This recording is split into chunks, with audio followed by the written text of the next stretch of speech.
Olá a todos os irmãos que estão ouvindo e também a quem quer que seja, pode ser incrédulo, pode ser quem for, né? Isso aqui é público, né? Então vamos ver o que é que a gente pode falar e atingir diversos públicos aí, né? Espero que é Deus quem multiplica. Então eu pensei em simplesmente vir aqui, né, para falar um pouco, simplesmente algum assunto, simplesmente comentar um pouquinho sobre Romanos 7, porque eu estive lendo, né, os comentários de John Nelson Darby sobre esses assuntos. E eu achei bem interessante, porque muita compreensão da nossa posição e da nossa condição aqui foi entendida a partir desse estudo, né? E eu vi de que esses assuntos... Deixa eu só ajustar isso aqui. Vamos ver se facilita a vida da gente aqui, né? Mas o estudo de John Nelson Darby, a partir de Romanos, na verdade ele começa de Atos até Filipenses, eu creio, né? E os comentários dele, eles são bem concisos. Parece que ele se resume a falar somente aquilo que ele tem certeza. Isso é muito, muito interessante. Claro que o irmão também ele pode sair um pouquinho do que é doutrina para um pouco que é opinião e tal, mas isso é muito, muito raro e é o propósito dele falar somente, estritamente aquilo que é doutrinário, aquilo que é óbvio. Então ele não vai além. E é até diferente dos escritos de Mackintosh, por exemplo, que são muito mais de conforto, né? De trazer conforto às pessoas e tal. É muito doutrina, e isso, obviamente, é como se fosse a raiz da razão pelo qual o conforto pode existir. Então, o Mackintosh e outros irmãos só podem falar de forma a trazer conforto e de forma mais simples, porque o fundamento da doutrina que está nos apóstolos e profetas foi proclamado e falado por outros irmãos, como o Darby e outros, né? Então, começa-se falando sobre esse assunto, né, em Romanos 5:12 até Romanos 8. A salvação pela fé e a nossa salvação em si está descrita em Romanos 3.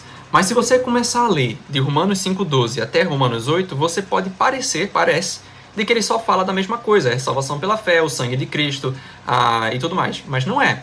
Ele, pelo menos, não vai falar só disso, ele vai além.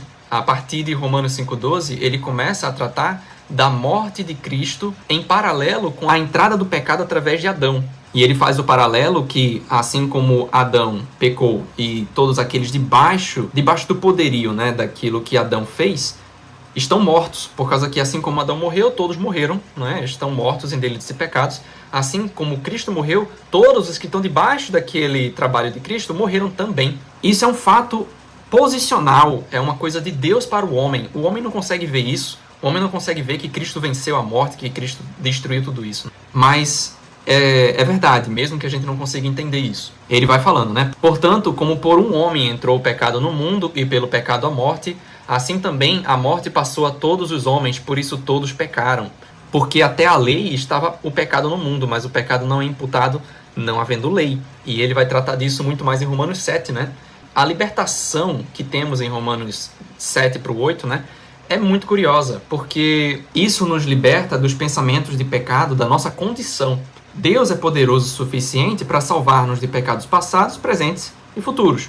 Os nossos pecados, nesse momento atual, né, pode ser um problema muito grande para a nossa mente, porque ele nos confunde. Quando Deus diz, você está morto para o pecado, nós, na nossa experiência prática, dizemos, não estamos. Então, de certa forma, toda vez que a gente peca, estamos dizendo que Deus é mentiroso.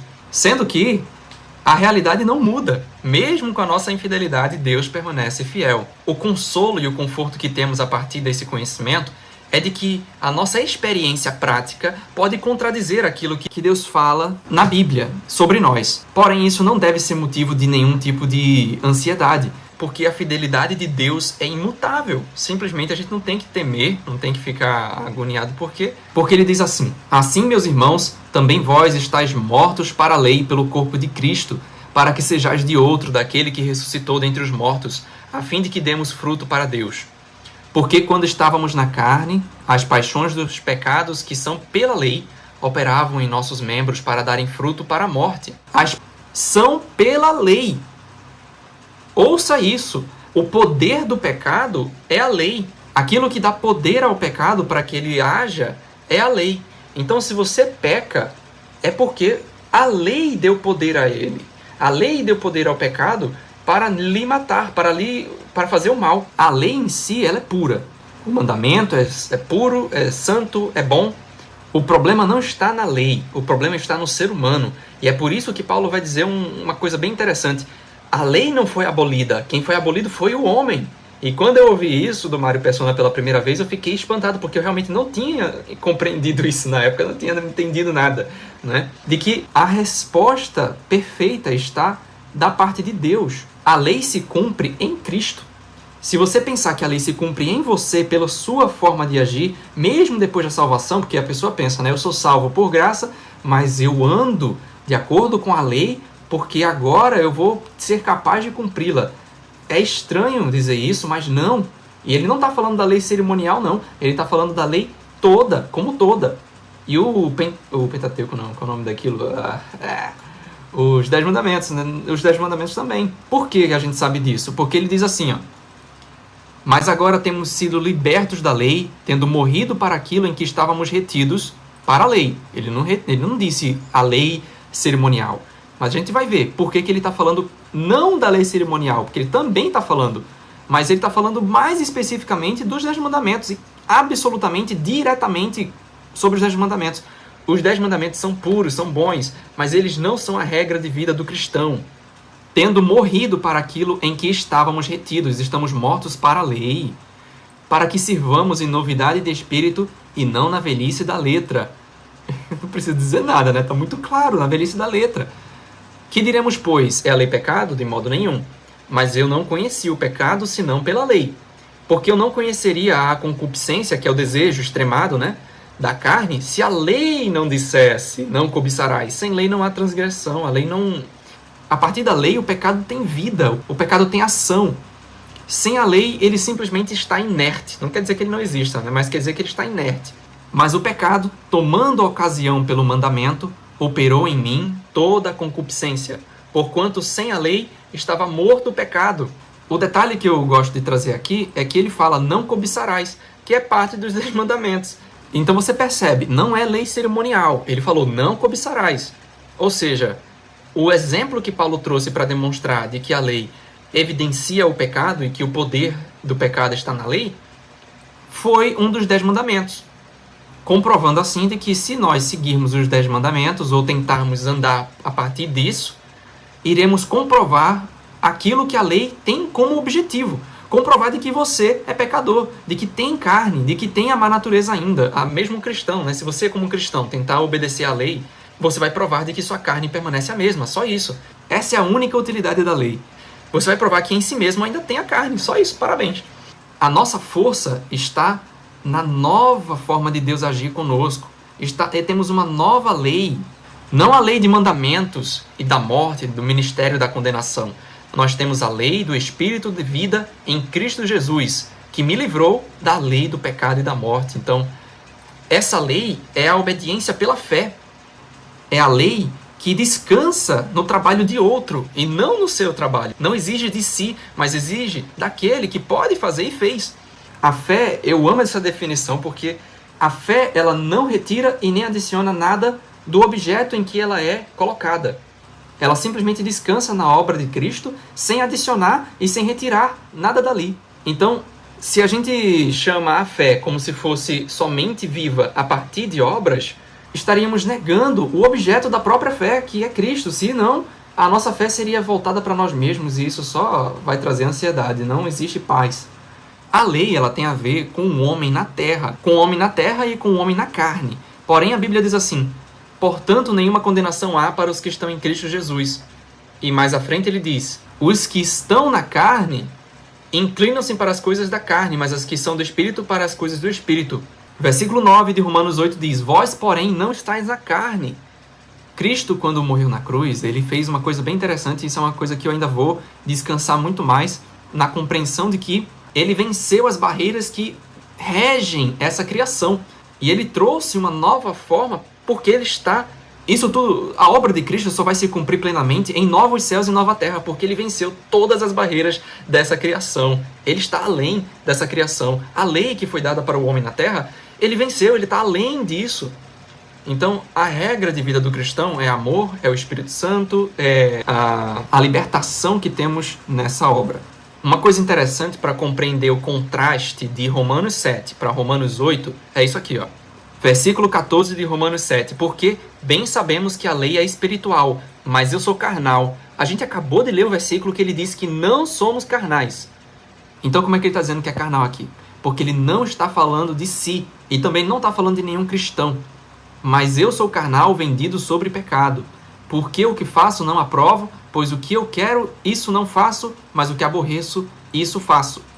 Ele vai deixar bem claro de que ele não consegue fazer o bem. Não é que ele tente, consiga às vezes e depois não consiga. Essa pessoa, representada em Romanos 7, não faz o bem, não consegue. Ele quer, mas ele não consegue. Ele tem nova vida, mas ele não tem o poder para realizar isso, certo? Ele só vai ser liberto quando for verdadeiramente salvo e desistir de fazer a sua própria justiça, mas descansar na justiça de Cristo, né? Miserável homem que sou, quem me livrará do corpo dessa morte? Dou graças a Deus por Jesus Cristo, nosso Senhor, assim que eu mesmo com entendimento sirvo a lei de Deus, mas com a carne a lei do pecado. Ele não vai se chamar de homem carnal depois da salvação. Porém, aquele que ainda não está plenamente liberto da sua condição miserável, pela salvação que há em Cristo Jesus, vai ver na sua experiência, e isso até antes ou depois da sua salvação, né? Vai sempre ver na sua experiência uma contradição com aquilo que Deus fala sobre nós. O desejo de fazer o bem não significa poder de realizá-lo ou poder de evitar o mal, né? Poder de realizar o bem ou evitar o mal. Esse desejo genuíno de fazer o bem é algo que o Espírito Santo coloca nos nossos corações, é algo que Deus produz. Isso, antes da salvação, causa uma ansiedade e frustração, porque é comprovado em nossas experiências de que nós não podemos fazer aquilo que desejamos. Mas depois, libertos disso, porque esse capítulo 7 serve justamente para isso, para representar a nossa libertação do pecado, da morte para a lei e tudo mais, agora somos capacitados a ter a possibilidade de fazer o bem, né? Porque temos o Espírito Santo, temos a nova natureza, temos a salvação, a certeza da salvação, a palavra de Deus, a santificação, a comunhão, tantas coisas, né? De que nos capacitam a fazer o bem. É algo em nós, criado por Deus em nós. Então é meu. Porém é meu porque Ele fez isso em mim. Ele criou isso. Então o reconhecimento pleno de que vem somente de Deus e para Deus é o que, na verdade, nos capacita a fazer o bem. Qualquer tipo de exaltação própria vai nos levar à incapacidade de fazer o bem. Sem humilhação verdadeira e plena, nós não fazemos o bem. Fingimos fazer. E esse sentimento verdadeiro de que eu não faço bem, mas Deus faz isso em mim, só pode ser produzido por Deus também. Então toda a glória é dele, não tem pra onde, não é? Porque não faço o bem que quero, mas o mal que não quero, esse faço. Essa descrição aqui não é de um cristão. O cristão não pode dizer que não consegue fazer o bem. Ele não faz porque não quer. Ele não faz porque negligenciou a comunhão. Então isso daqui é a descrição de alguém sem poder. Sem poder. É alguém antes da sua salvação, sem o Espírito Santo ainda habitando nele, né? Mas é óbvio que isso daqui também descreve a vida de um cristão ao qual, em sua experiência, na sua tentativa de seguir a lei, porque é isso, o pecado é sempre isso, você tenta seguir uma lei, você tenta ver e controlar a sua carne. Enquanto Deus nos chama a nos ocuparmos com o Espírito, andai em Espírito, ocupai-vos com o Espírito, em Espírito, né, com as coisas de Deus, e não cumprireis a concupiscência da carne. Então a gente tenta controlar a carne, botar ela no seu devido lugar, e comprovamos, pela tentativa da obediência de lei, de que não podemos fazer isso. E isso serve para nós como cristãos. Se a gente tentar se colocar debaixo de lei e não aprendermos a nos ocuparmos com a pessoa de Cristo, vamos sempre comprovar de que a lei tem sua função muito bem ainda funcional. Ela comprova de que a carne é pecaminosa. Então, a nossa libertação está nas coisas novas, nas coisas de Deus, nas coisas da nova criação, da ressurreição. Nós estamos além da morte, estamos além de tudo isso, dessa criação, estamos caminhando em lugares altos, além desse mundo, acima desse mundo. Então, e aí, finalmente, né, nós temos a ação do Espírito Santo nos nossos corações, começando em Romanos 8:12. E se Cristo está em vós, o corpo na verdade está morto por causa do pecado, mas o Espírito vive por causa da justiça, de maneira que, irmãos, somos devedores, não à carne, para vivermos segundo a carne, porque se viverdes segundo a carne, morrereis. E a carne só tem poder, e o pecado só tem poder, lembremos-nos, por causa da lei. A lei é que dá poder. Mas se pelo Espírito mortificardes as obras do corpo, vivereis. Porque todos os que são guiados pelo Espírito de Deus, esses são os filhos de Deus. Não é você, necessariamente, que se submete ao Espírito para que você, guiando o Espírito para lhe guiar, aí ele te salva. Cara, isso não faz sentido nenhum, é literalmente uma lógica completamente absurda. Os que são guiados pelo Espírito. O Espírito é uma pessoa ao qual lhe guia. Então ele que tem a iniciativa. Claro que o trabalho do Espírito Santo em nós, ele é funcional, ele funciona, ele traz resposta, mas é uma coisa que parte de Deus. E é criada por Deus em nós. Qualquer sentimento bom seu, qualquer sentimento que você percebe diante de Deus, nossa, isso aqui realmente é algo que eu tenho genuinamente bom. Isso é produzido por Deus. Não se engane, não pense que só porque você é salvo agora que isso veio de você, não. Porque isso vai lhe levar a cair. Deus vai propositalmente mostrar de que não é sobre você. Porque não é. Simples assim, é injusto que você traga para você uma glória que não é sua. Mas nós temos o privilégio de vivermos a partir disso. Então não quer dizer que a gente não é parte disso, ou de que Deus faz, me controla como se fosse... Não, não é isso. É meu, eu posso utilizar. Só que existe a diferença de espíritos. Você está num espírito de humilhação ou num espírito de soberba? Se for de soberba, não tem como você utilizar daquilo que Deus lhe deu. Não tem como você viver naquilo que Deus quer que você viva. A oração é o local que a gente tem que estar em humilhação para conseguir alcançar esse tipo de coisa, né? Porque não recebesse o espírito de escravidão. Não é um espírito de escravidão. Porque para outra vez estardes em temor. Mas recebestes o espírito de adoção de filhos, pelo qual clamamos Abba Pai. Então, essa libertação é algo que é impossível para a lei fazer. Seja antes, seja depois da salvação. A lei não salva e não mantém você salvo, e não lhe ajuda nas suas boas obras, não faz nada de bom, a lei só lhe traz condenação. É um ministério da condenação. Sua libertação está além disso, na cruz e na ressurreição de Cristo. E se nós somos filhos, somos logo herdeiros também, herdeiros de Deus e co-herdeiros de Cristo, se é certo que com ele padecemos, para que também com ele sejamos glorificados. E aí tem só mais um detalhe que eu vou comentar, que é em Romanos 6, porque qual é a motivação do cristão para evitar o pecado? Se nós, agora libertos da lei, estamos verdadeiramente libertos para fazer o bem, ou não, no sentido de que estamos plenamente libertos, não é? Por que exatamente um cristão iria fazer o bem se ele tem toda a liberdade de poder andar no pecado? Como se o pecado, o pessoal fala isso, né? Como se o pecado fosse algo desejável para o cristão, né? Não é. Um cristão verdadeiro, ele em comunhão com Deus, ele sabe de que o pecado não é bom.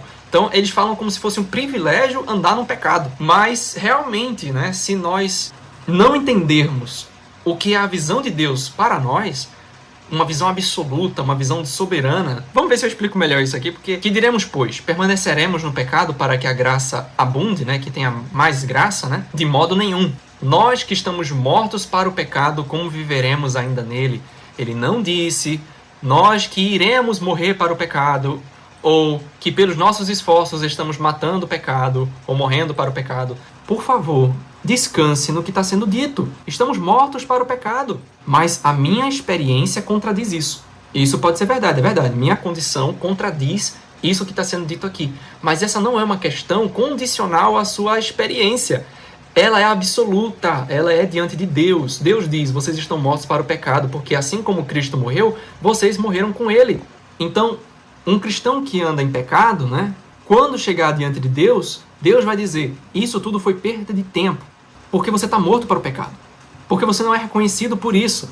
Então, vamos ver Colossenses, né, que fala sobre isso também. Colossenses 3. Portanto, se já ressuscitastes com Cristo, buscai as coisas que são de cima, onde Cristo está assentado à destra de Deus. Pensai nas coisas que são de cima e não nas que são da terra, porque já estáis mortos, e a vossa vida está escondida com Cristo em Deus. Então você veja, ele já disse, repetiu aqui, né? Porque vocês já estão mortos. Em Efésios 2, ele vai falar de que já estamos ressuscitados, assentados nas regiões celestiais. Então ele não está fazendo isso sem querer, ele repete isso aqui várias vezes. Ele está deixando muito claro que isso é uma coisa que já aconteceu. É uma coisa que já aconteceu. Mas as pessoas gostam de dizer, não, isso é simbólico, isso é uma coisa somente para dizer do futuro uma coisa presente. Não, meu filho, é real. Só que a diferença está na posição e na condição. No que é absoluto e naquilo que é condicional à nossa vida aqui. Então, até aqui, até o versículo 4, ele está falando de posição, de uma coisa absoluta. Porque ele diz, vocês já estão mortos, vocês já ressuscitaram, e Cristo que é a vossa vida, não é que vai ser, é que ele já é, não é? Porém, ele vai falar de nossa condição. A partir dessas verdades, crendo nelas, descansando nelas, nós vamos agir a partir disso. Então ele nos chama à coerência, não é chamar a efetuar isso aqui. Ele não está chamando para efetuar isso, ele está chamando para, descansando nisso, agir a partir disso. Então, mortificai, pois, os vossos membros que estão sobre a terra. Então, como é que eu vou mortificar? Crendo de que já estou morto para o pecado, de que isso é uma coisa absoluta, e me ocupando com as coisas que Deus nos dá a partir da salvação e tudo mais. Mortificai, pois, os vossos membros que estão sobre a terra. E aqui vem de novo uma questão de posição. Não mentais uns aos outros, pois já vos despistes do velho homem. Ele não diz que vocês vão se despir. Entendam, por favor. Não debatam-se a partir dessa verdade, né? Com relação à salvação, a gente se debateu e disse não, que a minha justiça e tal, todos nós queríamos nos manter na nossa própria justiça, mas uma hora ou outra Deus nos quebranta e finalmente nos entrega a justiça que é de Deus, que é de Cristo. Porém, tem muitas outras verdades na Bíblia que nós vamos encontrar, vamos nos debater com elas e deveríamos rapidamente, quando confrontados com elas, descansar logo, porque é absoluto, não tem o que você debater não, porque no fim das contas é inútil, você está discutindo com Deus. Já foram despidos do velho homem com seus feitos e vos vestistes do novo, que se renova para o conhecimento segundo a imagem daquele que o criou. Você crê nisso? Ou você acha que ainda está na carne, que ainda tem medo da condenação, que ainda tem medo de julgamento, sendo que 1 João 4,18 diz que no amor não há temor. Então, se você tem temor, você ainda não está aperfeiçoado em amor. João 5,24, né? Quem ouve minha palavra e crê naquele que me enviou tem a vida eterna e não passa por julgamento, porque já passou da morte para a vida. E em Romanos 8,1 vai dizer que não passamos por condenação. Então, as duas coisas acontecem. Então, eu espero que vocês compreendam melhor sobre esse assunto. Eu fiz alguns vídeos há um bom tempo atrás, né, sobre essas questões, essas distinções, mas é algo que você vai exercitando através da Bíblia, né? Toda vez que você vê algum versículo dizendo façais boas obras, andem nas boas obras, e pedindo e exortando para que a gente ande em boas obras, você vai entender que isso é o quê? Um reflexo da posição que você tem em Deus. Ele não pede isso para um incrédulo, ele pede isso para um crente. Ele pede isso para aqueles que são salvos. Um incrédulo não faz boas obras diante de Deus. Ele pede boas obras para aqueles que são salvos. Ele pede coerência. E se eu for infiel, isso muda a posição que eu tenho diante de Deus? Não, não muda. Porque essa é uma obra de Deus para o homem. A eleição, a predestinação, a decisão de Deus de escolher aqueles que são dele é algo que vai além da nossa resposta a isso. É claro que Deus nos chama a responder a isso de forma a ter boas obras, por gratidão a essa obra perfeita. Mas mesmo que formos infiéis, Ele permanece fiel, não pode negar a si mesmo. Então, é isso por hoje. Então, fiquem com Deus, busquem sempre orar, ter momentos diários de oração, de leitura da Bíblia. Que Deus guarde cada um de nós, em nome do Senhor Jesus.